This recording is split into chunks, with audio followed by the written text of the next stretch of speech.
2004ஆம் ஆண்டு சுனாமியில் தமிழகம் மிக கடுமையாக பாதிக்கப்பட்டது.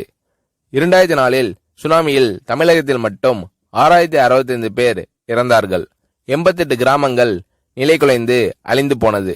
இந்த சூழ்நிலையில் அம்மா அவர்கள் எடுத்த நடவடிக்கையால் 10 கிராமங்களுக்கு ஒரு அமைச்சர், ஒரு IAS அதிகாரி, ஒரு PRO என்ற ஒரு குழுவை அமைத்து உலக வரலாற்றிலேயே இது போன்ற மீட்பு நடவடிக்கை இருந்திருக்காது என்ற அளவில் 3 நாளில் பாதிக்கப்பட்ட கிராமங்களுக்கு மின்சாரம் வழங்கப்பட்டது.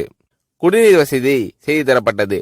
இந்த மின்னல் வேக நடவடிக்கையால் அப்போதிருந்த இந்திய ஜனாதிபதி அப்துல் கலாம் மற்றும் அமெரிக்காவின் முன்னாள் அதிபர் கிளின்டன் ஆகியோரின் பாராட்டுகளை அம்மாவின் அரசு பெற்றது. அழுத கண்களை துடைக்கும் கரம் கொண்டவர் அம்மா அவர்கள். ஆண்டவன் யாரோ ஒரு நபர் மூலமாக வருவார். தமிழ்நாட்டிற்கு கிடைத்த தெய்வம் அம்மா அவர்கள். சுனாமியில் பாதிக்கப்பட்டவர்களில் 40 பேருக்கு 2 குழந்தைகளும் சுனாமியில் இறந்து விடுகிறது. அந்த 40 பேரும் ஏற்கனவே கருத்தடை ஆபரேஷன் செய்திருக்கிறார்கள். பெற்றோர்கள் மட்டும் உயிர் பிழைத்திருக்கிறார்கள். உயிர் பிழைத்தவர்களுக்கு இனி குழந்தை கிடையாது என்ற நிலையில் அவர்களுக்கு கருணைவு ஆபரேஷன் செய்து அவர்களில் பல பேருக்கு குழந்தை பிறந்து அந்த குழந்தைகள் இன்று பள்ளிக்கு சென்று கொண்டிருக்கிறார்கள்.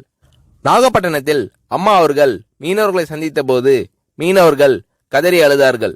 அவர்களிடம் அம்மா அவர்கள், நான் இருக்கிறேன், நீங்கள் கவலைப்படாதீர்கள், இழந்து போன உயிரை தவிர மீதி அனைத்தையும் நான் உங்களுக்கு தருவேன் என்று அவர்களுக்கு தேவையான அனைத்து உதவிகளையும் செய்து தந்தார் அம்மா அவர்கள்.